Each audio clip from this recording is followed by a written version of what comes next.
So good afternoon and welcome to the latest ATTA webinar.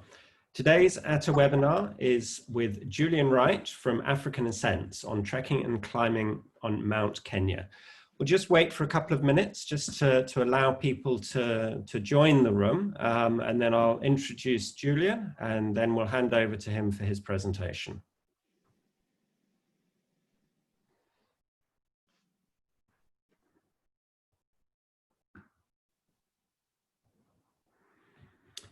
So thank you and welcome. As I say, today's presentation is with Julian Wright from African Ascents.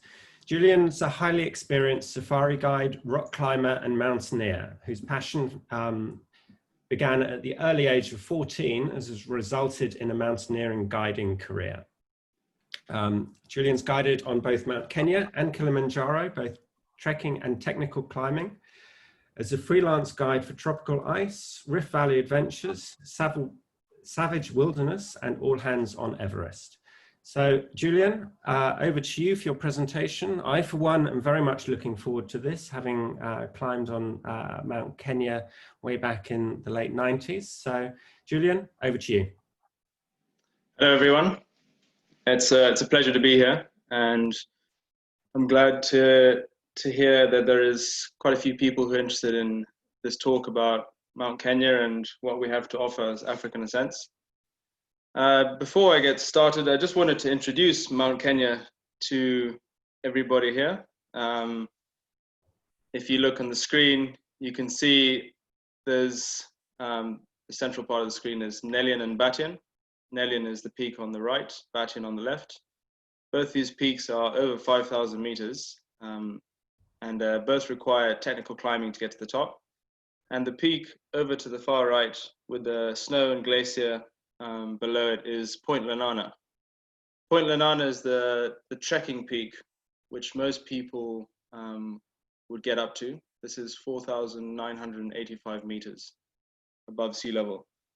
Now, if you look at the peak where it is, it's about 17,000 feet is the highest point, roughly. And it used to be once upon a time, 3.5 odd million years ago, apparently it was up to about 25,000 feet, which it's huge compared to what it is now. But it's a remnants of a stratovolcano, and what you can see is pretty much the volcanic plug. And due to glacial erosion and pretty much weathering, the ice has torn apart massive chunks of rock off this mountain, and you can actually see the valley that the glacier would have poured down, ripping off pieces as time went on. Anyway, as you can see, it's not much ice left on Mount Kenya at the moment. We get great periods during the year, during our rainy seasons, where we get lots and lots of snow and it builds up beautifully. But I'm afraid due to climate change, we're seeing less and less of it. Some of you may have heard of a very famous route called the Diamond Cuba, which is the gully that goes up between Nelion and Batian, which is the big peak on your slight left-hand side of the screen. It's a route that was put up quite a long time ago by a guy called Phil Snyder and Peter Thumbi, who was a mountain rescue ranger. And that used to be a massive sloping chunk of ice that crept all the way up that gully. And yeah, not much left at the moment. We very luckily had a window a couple of years back where myself and a climber called Tristan Furman managed to get up it. And apparently it was the first time it had been done in 7 years or something, 7, 8 years. Anyway, we can get started here. So African Ascents is a trekking company that I started with a guy called Tom Gregory back in late 2012. Tom was actually a very close climbing buddy of mine, and we were both trekking on the mountain a lot, and I was guiding on the mountain for several companies, and realized that there was a part of the market that wasn't really been catered for in the more sort of high-end sort of realm, and also the technical sort of realm. So the Nelion and Batian peaks that are climbed with ropes, etc. So decided that it was something I wanted to do with Tom, and we had an idea and we wanted to do it in our own way. So we started the company, and in the meantime sort of freelanced for a number of different companies. But we started off really, really well, and we built ourselves an amazing reputation. And then Tom moved on, and Orca Lindström, who actually presented a webinar not too long ago about mountains in East Africa. Orca started Summits Africa in Tanzania. Quite an amazing company that's probably leading the way when it comes to treks on Kilimanjaro and other mountains in East Africa. And Orca brought quite a different sort of aspect to the table, where he allowed us to sort of get an idea of how to cater for the different markets. It's kind of what he was doing on Kilimanjaro anyway. So as a result of that, we now offer a standard, a luxury, and a VIP package, and they all cater for different parts of the market.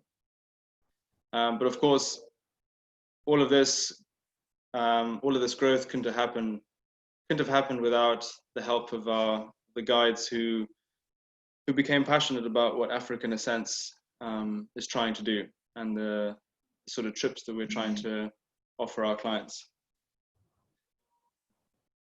So I mentioned we have a couple of different specifications. The first one is a standard specification, which is pretty much a lightweight version. Lightweight tables, stools, a slightly simpler menu.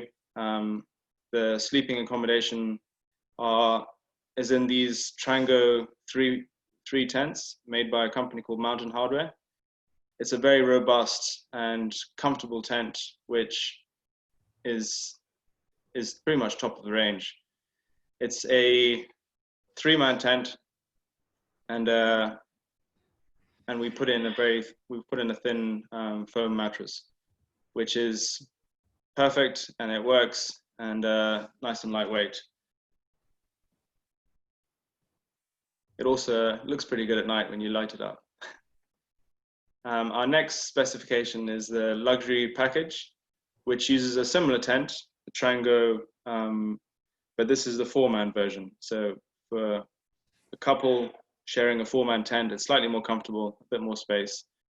And then in this package, we provide minus 18 Celsius sleeping bags, which makes things nice and more comfortable. And the idea is that the standard package really caters for people who are out in the outdoors quite a lot, and they may have the equipment already, and they don't need to rent their own they don't need to get their own sleeping bag.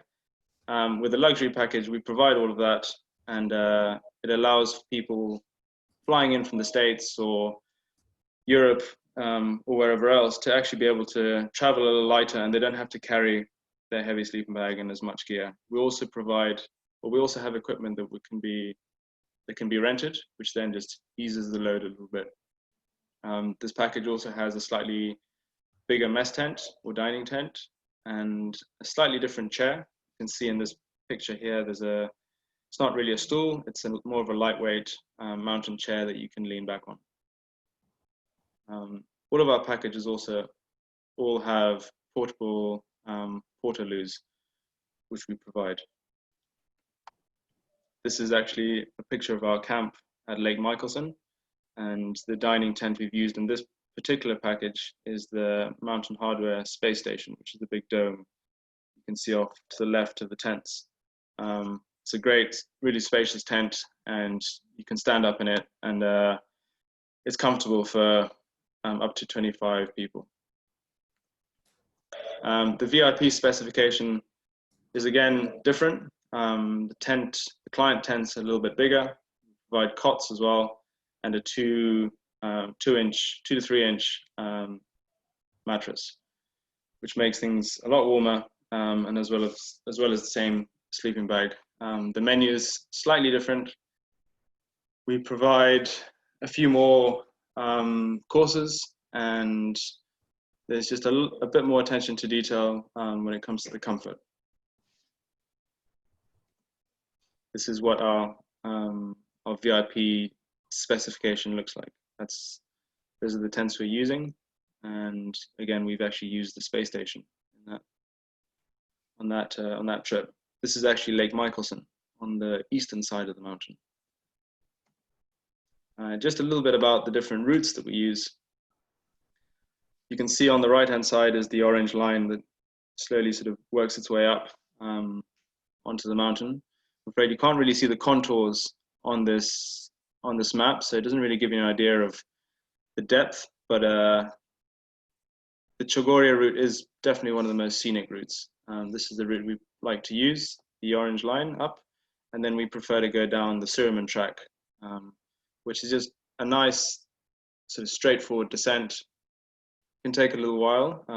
Usually takes take a day to get off after you are on the summit, but depending on the package, with our VIP packages, we generally try and insist we spend an extra day on the mountains. It just makes the descent a little bit easier. So we can break up the descent in 2 days. The Timau route, which is the blue dotted line along the top of the screen, that's probably one of the quietest parts of the mountain.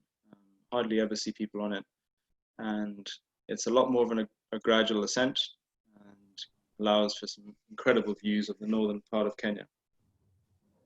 A lot more grassland, not as much forest in the lower sections, but by dropping down the Sirimon track, you get to see a little bit of the forest.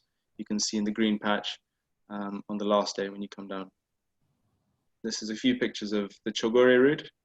You can see Lake Michelson in the bottom picture. And Chagoria Route is pretty much done in 5 to 6 days.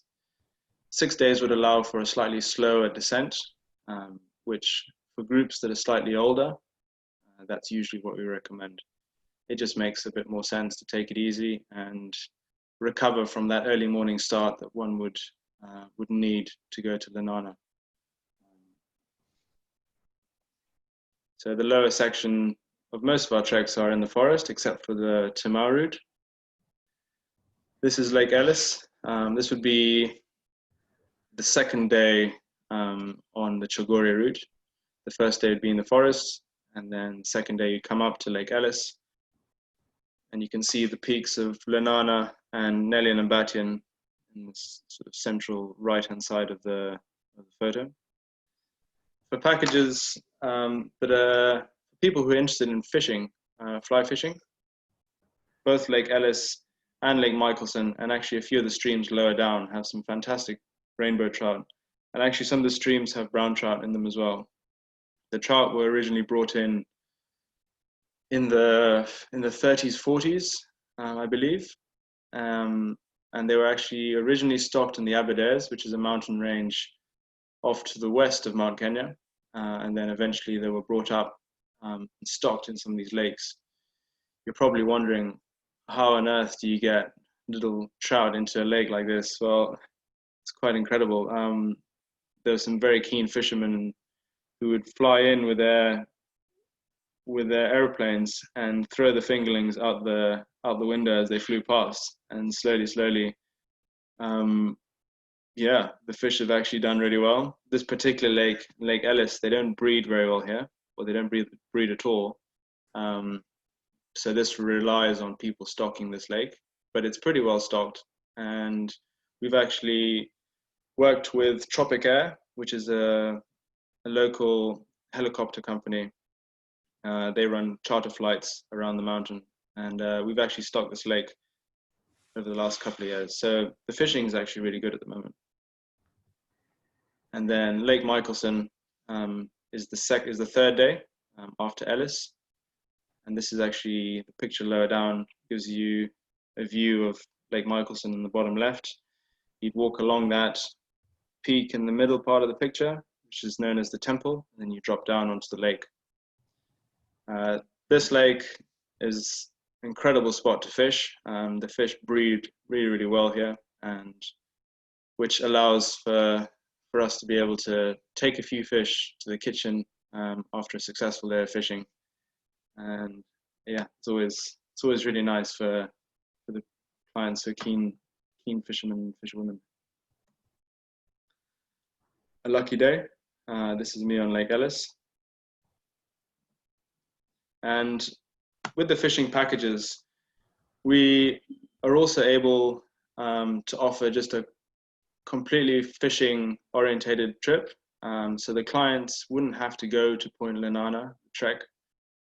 They could just simply fish in the streams lower down on the Chagoria side, head up to Lake Ellis on the second day, spend the afternoon and the next morning fish, and then head up to Lake Michelson.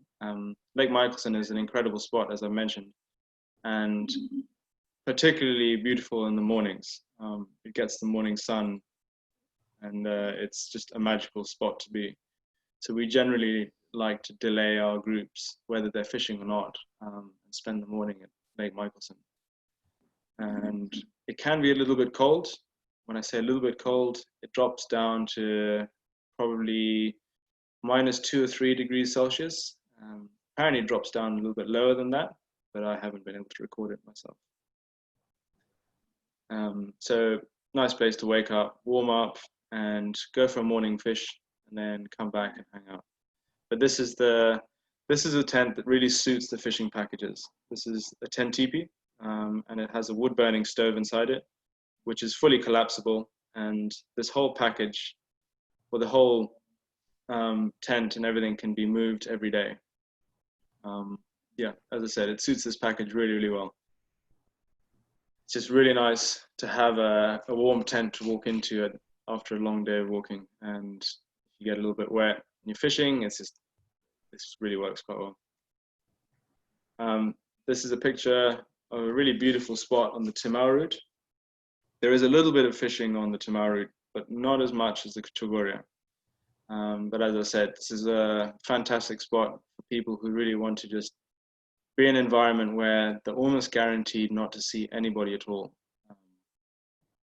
Yeah, this package is also a fantastic option, especially over a 5-day trip.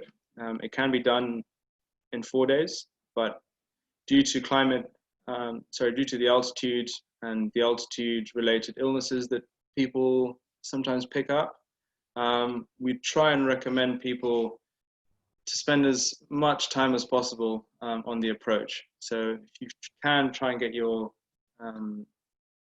groups to do at least 5 days. If they're going to be in the country for a while and they're going to be at a reasonably high altitude, then a 4-day trip can work. But really, the longer they are on the mountain, the more they're going to enjoy it. They're going to appreciate a lot of this so much more. The altitude sicknesses, I mean, we have our ways of keeping an eye out for it and taking all the different precautions, and I'll talk a little bit about that just now. But really, slow is definitely the way forward. Slow is steady. Steady is fast. This is the first campsite on the Timau route. And this is the summit of Point Lonana. This is a peak that we trek to, and we often try and get there for sunrise.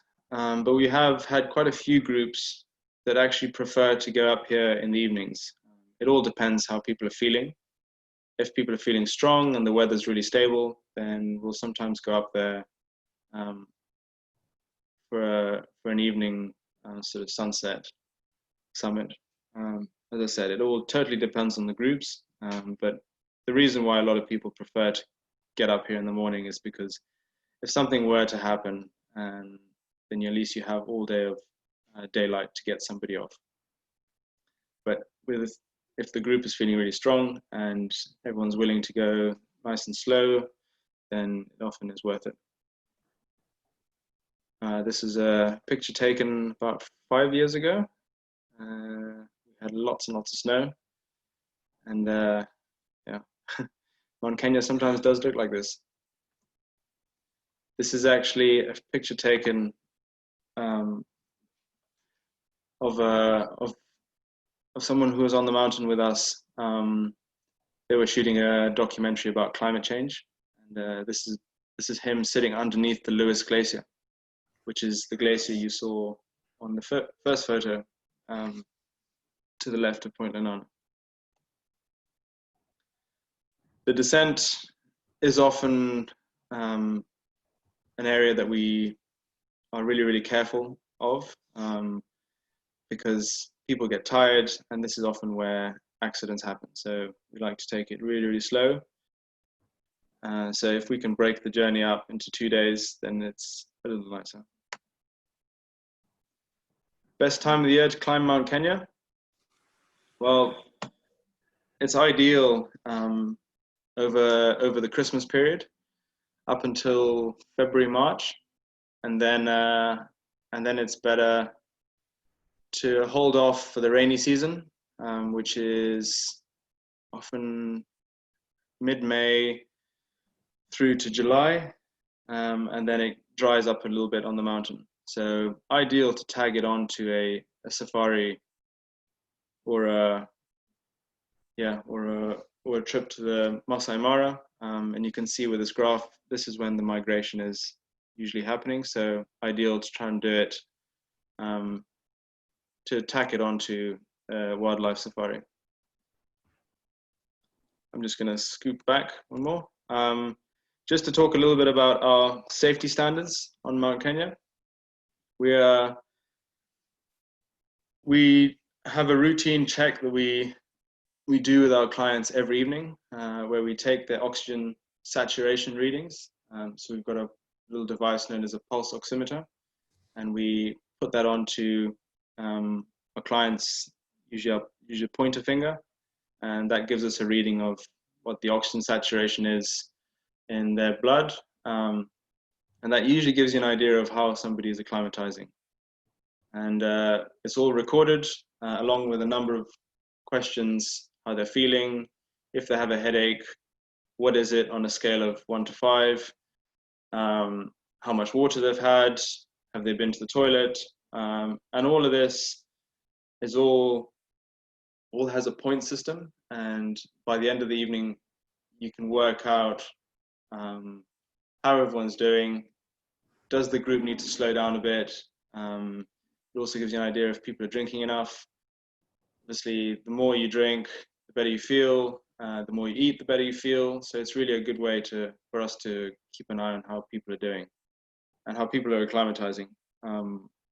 It's very seldom we get somebody get sick all of a sudden, because we've been tracking them from before they come on the mountain, really, so that we have a rough idea of how people are doing as we get higher and higher.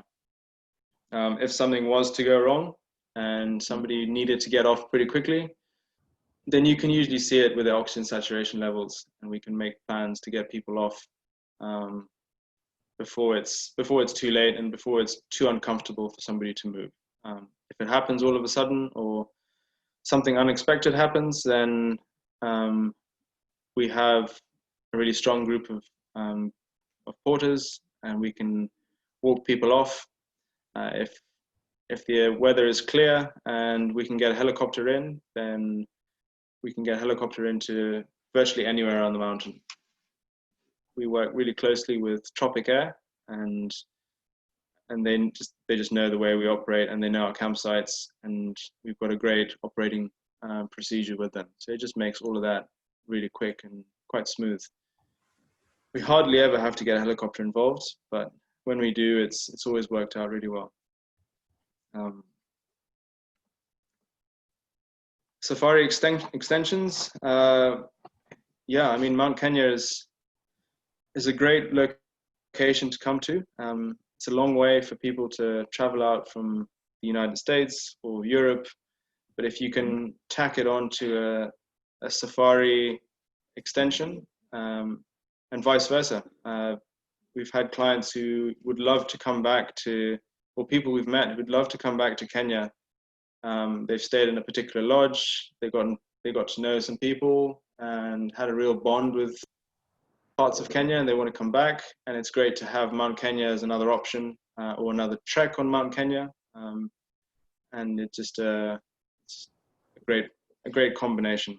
It's often better to get Mount Kenya done at the beginning and then go off to a nice lodge and kick your feet up and enjoy this sort of easy, laid back part of your trip.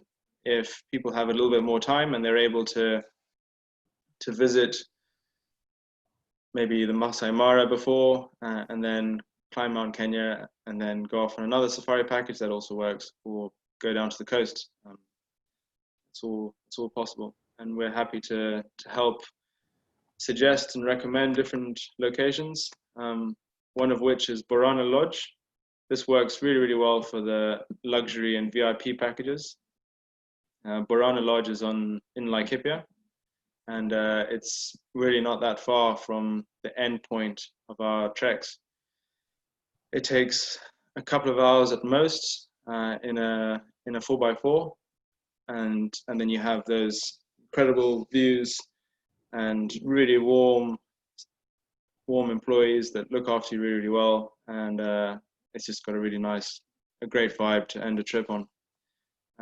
We've worked really closely with Borana, and yeah, it works really well.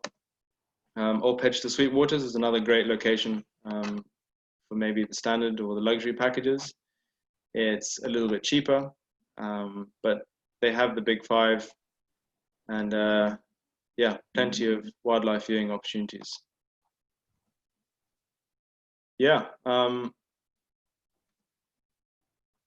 mentioned there's a few more add-ons. So if people are interested in climbing Nelion and Batian, are slightly more adventurous, then we're happy to organize a guide. I often guide most of the trips. We've got a few guys who have been guiding for us, and they're really well trained, all up to date with their first aid qualifications, and we often run routine little workshops that keeps everyone up to date with various aspects of first aid. We always use oxygen, an additional oxygen bottle in case somebody gets sick and needs a little help to get them off. And that's actually a workshop that we run fairly often, just to remind everybody how to use the various bits of equipment. This package here often will take an extra day or two to do Nelion and Batian. And this is pretty much where we'd start the climb from. So it would be pretty much either Chagoria or the Timau track up to Point Lonana, which is the peak on the right-hand side of the image, and then down to the Austrian hut. And we'll set up a camp at the Austrian hut, and then from there walk across and climb Nelion, which is, you can see above the hut. This is the side of the mountain we climb from December through to February, March. It's pretty much when the sun is in the southern hemisphere. This side of the mountain gets the sun in the morning, and there's less snow and ice on it, which makes it a bit easier to climb, and yeah, a little bit more. The rock is a little bit more solid at that time of the year. During the July, August, September period, then we'll climb the North Face route. So we'd stage ourselves from the northern part of the mountain, the top of the Sirimon route, a place called the Kami campsite, and then we'd head up the North Face from there. That route is often done, we prefer to do it in 2 days. So we actually climb a part way up, and there's a big amphitheater where we can set up a tent, and we spend the night in the tent, and then the next day we go up to the main peak. If somebody is interested in doing something like this, but hasn't really had much climbing experience, we have what we call a Fit for Mount Kenya package, which is pretty much a zero to hero kind of program, which encompasses physical training, indoor climbing wall, training sessions, and then a couple of days out on on rock in a more sort of more relaxed environment, not at altitude. And if people are coming in from the United States or Europe, we've got connections who are able to do some of this training before they travel to Kenya. So it's all possible, and we are happy to get in touch with guiding companies closer to the people who are coming out, and they can arrange for some additional training. It's really not difficult climbing at all. It's just long days and a bit of an endurance workout. But yeah, it's totally manageable, and it's really not difficult climbing at all. This is Batian in the background, and this photo is taken from Nelion. And yeah, it's the top of Nelion. There's actually a photo taken by a helicopter while we were on top. One of our clients, his father wanted to take some pictures of us on the summit in the morning, so we went up the day before and spent the night on top of Nelion, his little hut there, and then he flew over in the morning and got some amazing photos of us, and then flew back, and we had to make our way off the mountain. Helicopters are a great addition to the packages on the mountain. So if people are interested in, if maybe the groups are slightly older and they're not really too interested in the long walk off, then we can arrange for a helicopter to meet us slightly, well, higher up, maybe after the summit point Lonana or Nelion and Batian, and then the helicopter can fly them off down to either Borana Lodge or anywhere that they would like to. Yeah, and that's that. Please, if you've got any questions about our safety standards and our various precautions that we like to take, I touched on a few of them just now. Please feel free to ask, and I'll be happy to answer your questions. Great, thank you, Julian. Fantastic presentation. So, as Julian says, if there are any questions, please just type those into the Q&A box, and I'll pose those through to Julian now. There have been a couple that have come through as you've been talking. So, first one from Magda. Do you have an age limit? We did have an age limit, and I often prefer not to have people any younger than 12 years old. But really, we've actually had a few groups in the last couple of years, and it really depends on the child. Some children are really used to being outside, and they often go on hikes with their family members. And if they've got a track record of doing stuff outside, then yeah, we're happy to consider it. But usually 10 to 12 is kind of a good age to start at. And in terms of an upper age limit, do you have any? No, we don't at all. The oldest person I've had on the mountain was 84, and he did really, really well, thoroughly enjoyed himself, got to the summit, and was even threatening his family that he was going to come back and do it again. So, like okay. it. Question coming in from Annie. How early do you need to plan to prep before trekking Mount Kenya? For example, exercise plan. And I think you did cover it. And what's the minimum number of days that you can do the full trek? Time to prepare for it, I would say it totally depends on how much exercise the clients are used to. If they go on treks fairly often, they often run, it all helps. I mean, we've had people who don't exercise at all and they've come on our trips and they do fine. It's a bit harder work. But if they can put in 2 or 3 months of a little bit of training, just a bit of physical training, it definitely helps. Minimum amount of time to do the trek, as I said, I think it can be done in 4 days, but I really think that it's better to try and aim for at least 5 days. They just acclimatize so much better, and it just makes the descent a little bit slower as well. and it's just just a lot more enjoyable. Yeah, no, I mean, I totally agree there from personal experience. A slower trek and more time on the mountain overall makes it a much more enjoyable experience. Meredith sent through a question saying, can helicopter rides be done up and over either Mount Kenya or Kili, for that matter, without a climb? Yes, they can. And in fact, Tropic Air often runs scenic flights on Mount Kenya. And they'll leave from anywhere anywhere around the Laikipia sort of area. Okay. The flight from where that helicopter is, just close to the Austrian Hut, down to the Nanyuki airstrip, it's between 12 and 14 minutes. So it's really quick to get a helicopter involved. And we often have helicopters get involved really last minute. If the client just doesn't really feel like the walk off, then it can be arranged quite easily. Okay, and another question here from Mike Ward.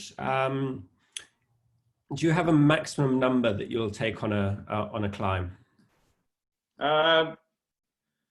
It's a good question. We can do up to 25, even up to 30.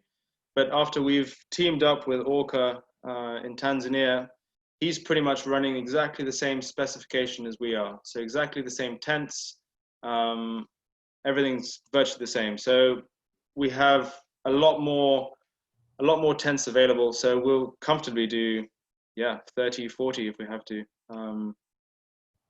Totally depends on the group. Yeah, and I guess the second part of the question is slightly related to the group size. So how many porters do you use? And what's your sort of tipping policy with the guides? So with the porters, it varies. So with our standard package, that package is obviously a lot more lightweight. And we'll probably use about 2 or 3 porters per person. And then when it comes to the guides, we'll have an assistant guide and we'll have a lead guide as well. So with every 7 clients, we'll have an assistant and a lead.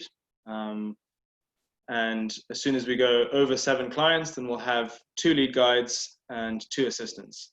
And when it comes to tipping policies, it totally depends on the group.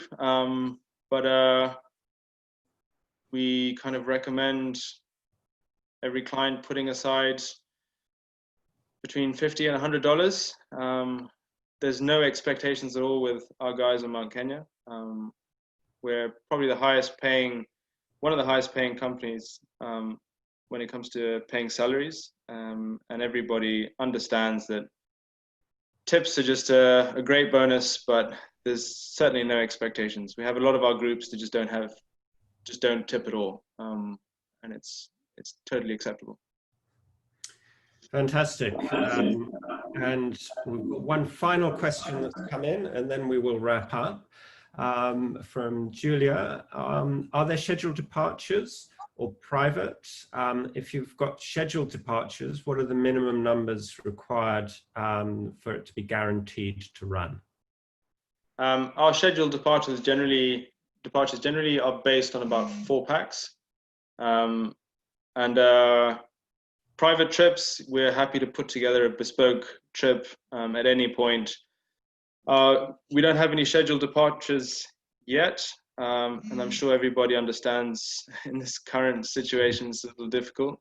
But generally during our busy seasons, we'll have 2 or 3 scheduled departures and we'll have them on our website. On our website, there is an agent's page. And if you just get in touch, we'll give you the login details. And on there is pretty much a full-on information pack with rates, set departures, specifications on equipment, and all the rest of it. Just let us know and we'll send you the rates sheet and access to that section of the website. Okay, and I will sneak this final question in from Chris Goodwin. Asking, is it really necessary to cut your bivy bag in half when climbing the Diamond Cuba? Well, in that situation, it had to happen.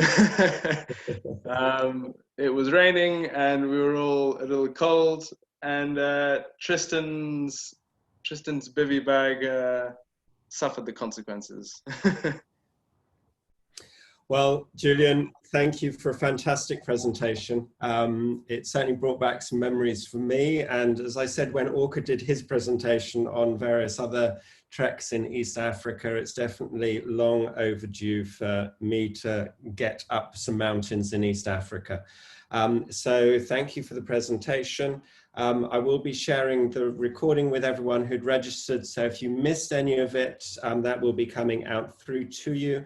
And Julian will be able to follow up with everyone who's attended. So Julian, thank you for your time. To everyone who's been listening, thank you very much for your time as well. Cheers, and we'll see you again soon. Thank you very much, everyone, for attending. We look forward to hearing from you.